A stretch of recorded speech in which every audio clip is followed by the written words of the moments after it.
Welcome back to Dignity Leadership Consulting's podcast. We're here to talk about leadership. We got some leadership experts that are going to join us today. Part of the whole goal of this podcast is to talk about some of the weaknesses we've had as leaders and how we've overcome them, how we've become better, how we've become stronger. And I think it's all about learning and growing to become a good leader. So with that, today in the house, I got Rebecca Griego and Brooke Coleman. So Brooke, this is your second trip back to the episode. Yes. Thank you. Yes, thank you for having me back. It's so fun. Well, welcome.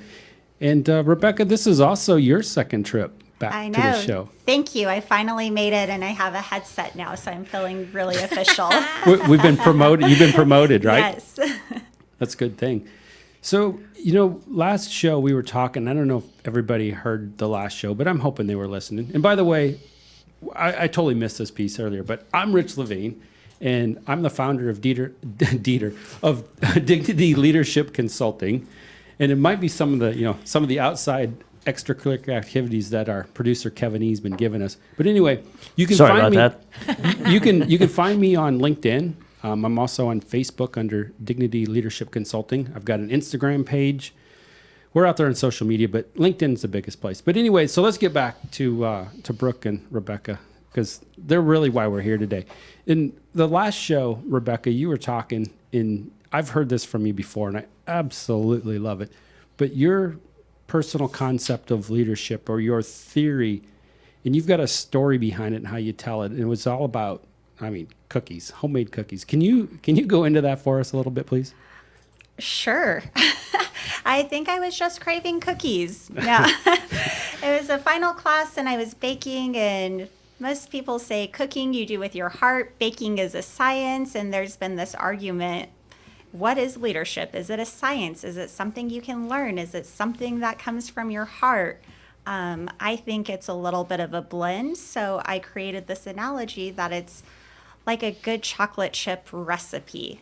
And I think you know that you're going to use flour. You know that you're going to use butter and chocolate chips. So I think in leadership, you're going to strip the ego. You're going to show up and be authentic.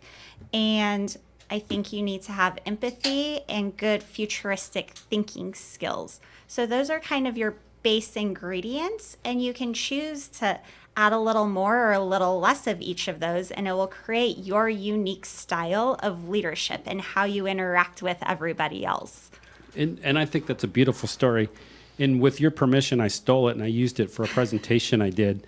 And I added to it a little bit. But so if we're going to go into kind of where I come from, so everybody understands, is a manager and leader, and using those terms interchangeably.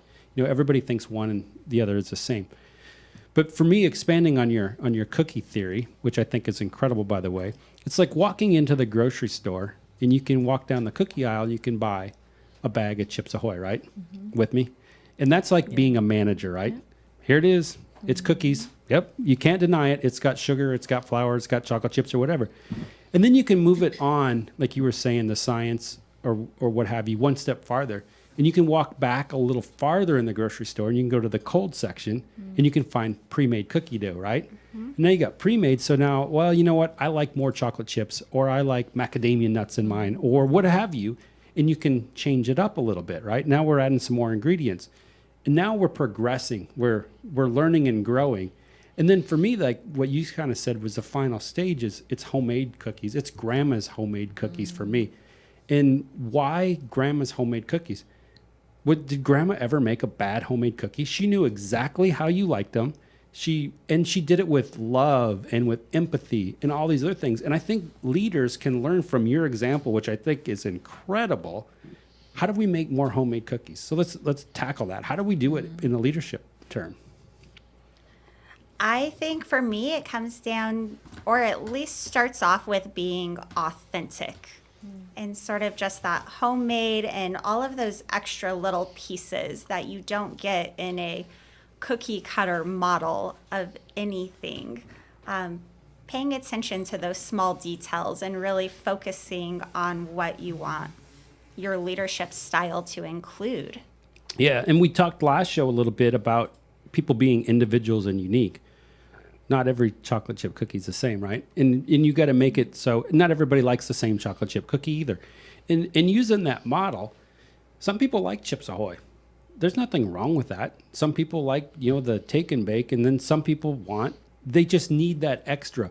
And I think as leaders, we've got to understand who our followers are, and do they want Chips Ahoy or do they want grandma's homemade cookies? And then I'm going to take you back in time. All right, so this is October of 2019, if I recall, and I was in class with you, Rebecca, and you were going through this, and you went one step farther past chocolate chip cookies. Can you tell us about that? Some people want brownies, Rich. And absolutely. And how does that fit into leadership? It's unique. Exactly. You know what I've been thinking the whole time? It's all 'Cause the same ingredients, It's but all they the same come ingredients. They together. come different. Yeah, they come together differently. I remember you saying something, and you said, I didn't have it at home, but some people like to sprinkle nuts in it.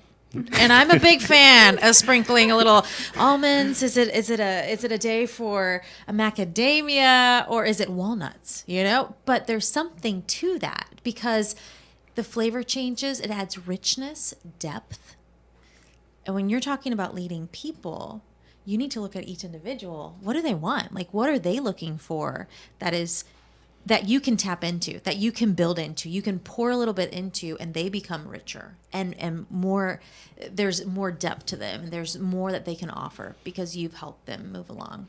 It's so funny because behind the scenes, while I was preparing for that final presentation, I was getting feedback from my sister, and she was like, "This is great," until I got to the brownie point, and she was like, "You completely lost me." So it took me a second to remember that I did throw that extra step in there. But I had like a brownie it. that day, by the way. I did not partake in your cookies and brownies because of dietary restrictions brought upon by myself, but that's all right. I wish I would have. I'm sure they were incredible. But part of this is, so when you do leadership, it is like making cookies for me. There's a lot of different ingredients that go into making cookies, and everybody's ingredient package is different. For mine, it's trust, it's hope, it's compassion, it's consistency. And what is it you guys do? What do you put into your leadership style that makes you a better leader?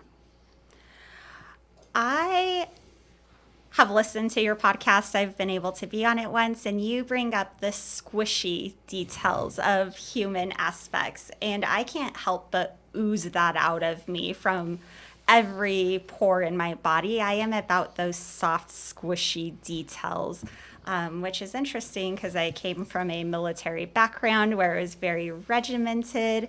So for me, it's come down to just being authentic and realizing that my personal brand, my type of cookie, if you will, may not be for everybody, but there is a place in people who do like that and people that need that type of leadership style.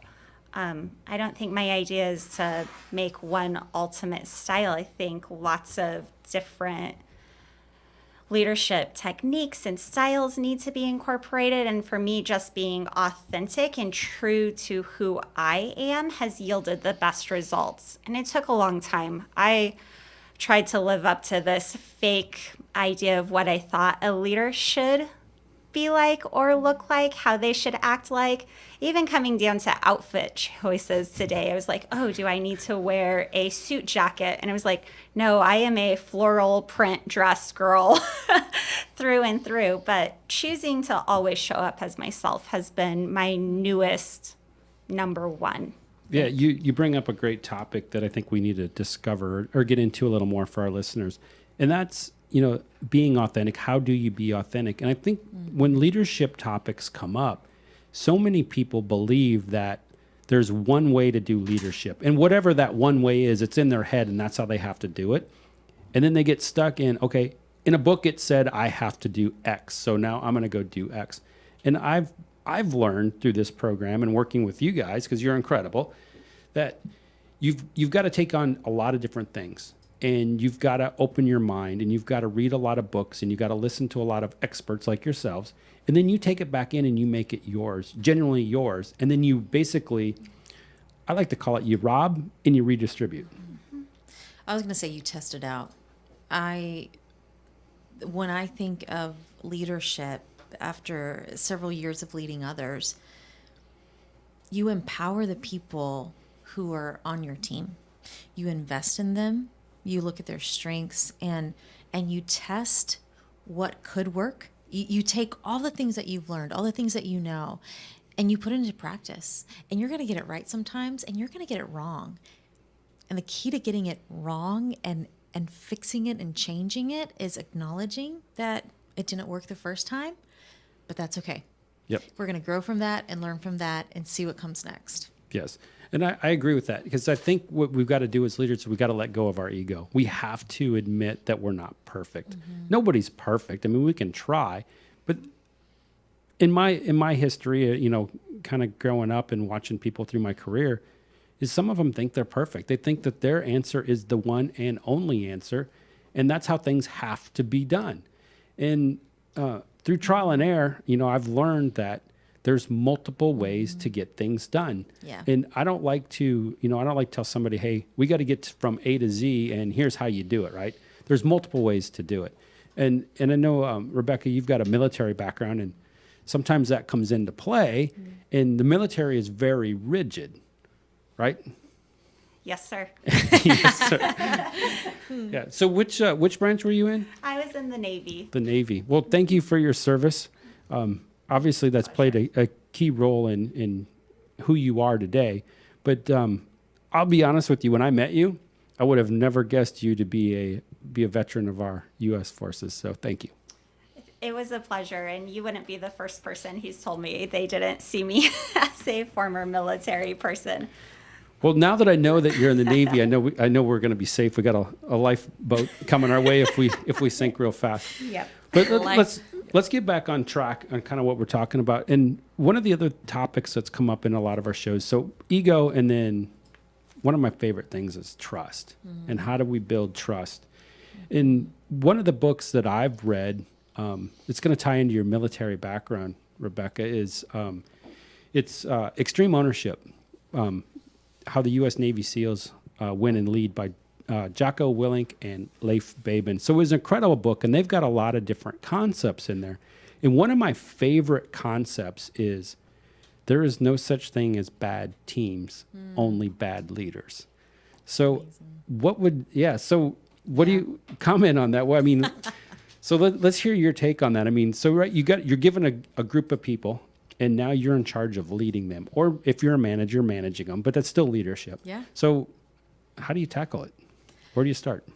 Well, I currently lead a team of 30.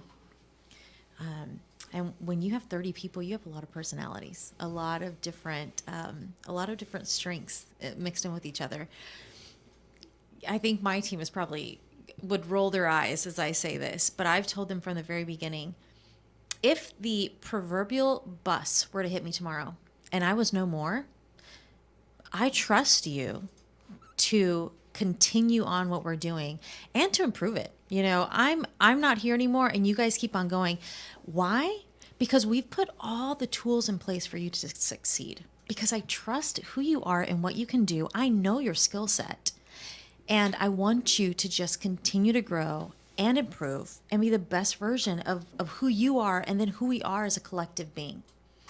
Yeah, and that concept is also in their book, Yeah. where they talk about, you give everybody the rules of engagement, and then you got to let them go out, and you've got to let them Absolutely. execute, because you can't micromanage them down to the nth detail, or you're never going to be successful. And and what's interesting is, I've never been in the military. I'm a weakling. Thank you for all the veterans out there that went and defended my freedom. You got a place in my heart, because I didn't have the guts to do that, and you did. But where I'm going with it is, if you take leadership and you look at it like being in the military, if you give somebody the wrong directions, it can be detrimental. I mean, it's the difference between turning left and missing a hidden mine, or turning right and going over it. And to do that, you've got to build trust. And so I keep going back to this whole trust thing. How do we build trust? How do you build a team? If your team doesn't trust you, they're not going to execute. And so I keep getting stuck in this routine of trust and trust and trust and going down it. And it's kind of like the glue that holds the team together. Yes. It is the glue that holds the team together. It is. In the military, it really, a lot of times does come down to a life or death situation. So maybe our everyday scenarios aren't that extreme, but we do have the benefit of normally when you're leading a team, they are all aligned on the end goal that you're trying to get to. So we are trying to come together in the best, most efficient way possible to achieve something that we all want.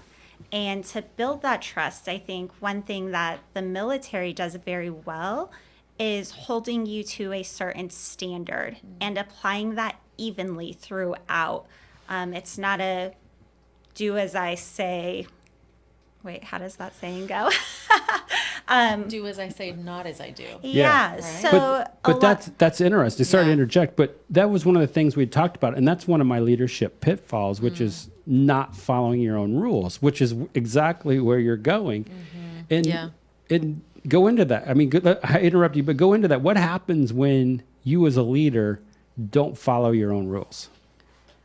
I think it starts planting seeds of doubt in your team, and they start to question, why are we doing this? Or, and once they start questioning the process, you've already lost them. They are down the wrong path. So you really need to bring them back and remain focused on what your goal is that you're trying to achieve. Yeah. And could I add the squishiness in that moment? Because that is absolutely true. And you lose trust when there's doubt there. But if you do not speak identity into the people that are there with you, and what I have learned with those who are, because they're looking at me for that leadership component. They're looking at me to build that trust. They trust me. I want to speak truth into who they are and say, I trust you. I know that you are completely capable, and I've given you every tool to succeed, and I know you can't. I trust you. I'm going to step back. Just saying that, it's amazing to watch someone physically in the midst of that. It's like they grow, twice their size because someone believes in them, and they can go forward knowing that there is someone there backing them up. So what you've done by building trust up in them is you've given them hope. And when you give them hope, they have a reason to get out of bed. And that's kind of how I look at it. Somebody asked me one time, they said, hey, how do you keep saying that as a leader, you need to instill hope? What does that mean? For me, it's getting everybody a reason when they wake up in the morning to jump out of bed with both feet on the ground, hit the door running, and come to work and be ready to go. And I'm not saying that in a dictator discipline type deal, but it's inspiring.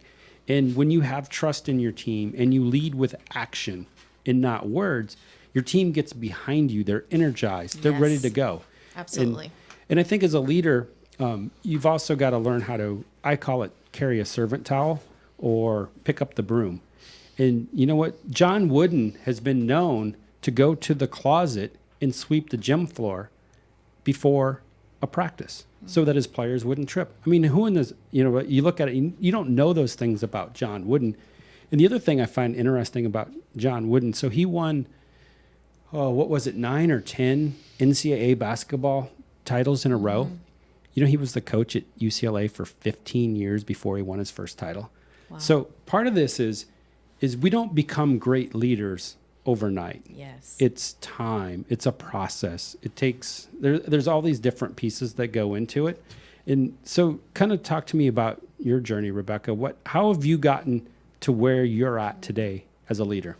Okay, I'll get to that in just a moment because I like that. But expanding off of what you were just saying, my path into leadership has just constantly been changing. And I like this podcast because so many times I've picked up a new style and I've tried implementing it. And I've been like, oh, I've got it right this time. And then I fall on my face or I do something wrong. So this is a great place to sort of talk about how those pitfalls can happen. I had also heard that maybe you should be a servant leader, and that was a very approachable style. And I had a master chief in the Navy who said it was all about balance. And and he said, your team has to know that you're willing to get into the trenches with them when they need you. But it's hard to be a good leader if you're constantly focused on that. You can't see the different obstacles that your team's going to face. So while it is good to roll up your sleeves and get your hands dirty, as a leader, you also need to be a little bit above that and notice what else is around the corner. So just constantly finding that balance and how to apply new techniques and the mistakes that you make while you're doing that and how to recover and then add to that. Yes, and servant leadership is just one style, one theory behind it. There's all different kinds of them, and I'm not going to be a proponent and say, hey, servant leadership is the only way to go. It was a good example, but I like what you're saying that if you as a leader jump in and you're always doing the work for them, at some point in time, people are people. And we know that they're going to say, oh, you know what? Guess what? Rebecca's going to do my job for me today. So I'm just going to sit back and drink my coffee, take 25 bathroom breaks. But so what's the next step for you? How do you keep yourself from doing that? How do you keep your people motivated? Again, I think that is just having a very clear standard and holding people to that, each individual, and not making exceptions. In a company that I've worked for in the past, I noticed this happening, and it was brought up during one of our lectures, and it was sort of like an aha moment for me. But we all have those people who are on the brink of retiring or have been to the company for so long, and they don't change and adjust to the different paths that the career's taking. And it's brushed off as, oh, that's just so-and-so. Oh, they've been here forever. They're a dinosaur. They won't change. But what the company doesn't realize is it is eroding the trust from all of their new employees that are building and working towards this new vision. So that standard has to be applied throughout the entire company consistently, in my opinion. Which brings, so I'm going to go back to the book I just mentioned a little bit ago, Extreme Ownership. And one of their other concepts in there is discipline equals freedom. So in the military terms, at least as I understand it, that is giving everybody the rules of engagement and what you're going to do. And then once you give them to them, you have to enable them the freedom to go do their job. And I like what you're going with that because it ties into all this stuff. So not only do you have one person that you're working with, but you got everybody else. And everybody else in your organization is watching you, right? So you might be having that one-on-one conversation, but everybody else is looking up to you to see what your next action's going to be. And depending on how you handle that can make or break trust within your team. And so the biggest thing for me comes back to it's being sincere, it's being consistent, and it's being honest with yourself. And they say you can't treat everybody the same, or can you? So you kind of got to take a balance on that as well, right? Can I just say Yes. on both of the points y'all are saying, absolutely. When I think about leading the team that I have now, I work for a nonprofit organization, a very large nonprofit, whose basis is servant leadership. You lead as a servant. You come and humbly, and I've loved that concept. And you also need to keep your people accountable. Like it's both and it's not one or the other. And so it is such a challenge. I can't wait to hear what you'll share too, because that is so true. That discipline is key. And I would say, I don't feel like I'm hitting that out of the park. I love to inspire those. And then I get so frustrated when they're not reaching that level of perfection that I put on myself. Yeah. And it's not mine to place on them, but the expectation needs to be a certain level, and they do need to accomplish the expectation for the team, for the organization as a whole, to move forward. So how do you do that well? Well, here's the answer I'm going to give you. At work, we have a saying, keep paddling. And it means all different kinds of things. Number one, it means we're never going to give up, right? You got to keep the boat moving. But now going to what you guys are talking about is there's no free rides on our boat. All right. We only got enough seats on the boat. And if you're going to be on the boat, you better be helping us move in the direction we need to go. Otherwise, we've got to get you off the boat. And that's an unfortunate thing. And every leader runs into it. But if your team or your followers aren't drinking the Kool-Aid, if you will, or following the vision, and then you got somebody sabotaging it. And unfortunately, we live in a society where negativity seems to creep into everything we do. And I don't know what it is about negativity or negative attitudes, but they're contagious. It's like a wheelbarrow full of apples. And if there's one rotten one in there, next thing you know, you got the whole wheelbarrow's full of rotten apples. And I'm really big on working with my team on attitude and, waking up every morning. We talked about hope, being happy, getting up, having a reason to come to work. Well, that comes down to the leader. The leader's got to inspire the team. You got to show them what's going on. You got to give them the right attitude, and you got to give them a reason to row the boat. Yes. Yeah. So for me, I think having that standard be consistent is more important. And this changes depending on the size of your team that you're really trying to lead.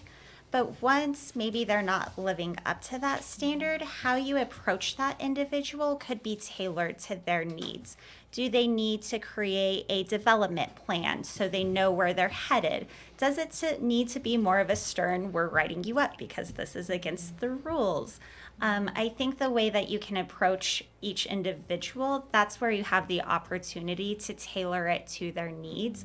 But that standard needs to be held high. So what I like about what you're saying is give them feedback. And more importantly, let's give them feedback often. And if they have often consistent feedback, then you're going to avoid the negative situations of having to do the write-up, of having to do the termination.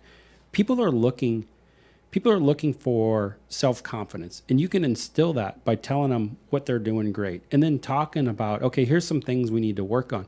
The other thing I'm a big proponent of is leading by strengths, and that's finding out what people are good at, which means you've got to understand that person, you got to learn to know them, and then you got to find a role for them in the organization where they can contribute using their skills. Because I think there's nothing more punishing to an individual's confidence than telling them they stink at the role you hired them for and that they're not doing very good. Well, then I think that's back on you as the leader. You hired them, you picked them to do that role. Where did that come from, and what did you do, and how do you prevent that? So a lot of it comes down to the beginning stages, right? How do we hire good people? Yeah. So is there anything you guys use when you're out recruiting, trying to find people? Any traits that you're looking for that you're trying to hire in people? I would say, and I've said this always as I'm hiring people, it's not the hard skills those can be taught, those can be trained in, but it's those soft skills, interpersonal skills, listening skills, teamwork. Can you work as a team? Can you take feedback and grow from there? Yes. So there's 6 things I think that you can be in control of. Let's see if I can get all 6 of Okay. them. Number 1, your work habits. How hard are you going to work?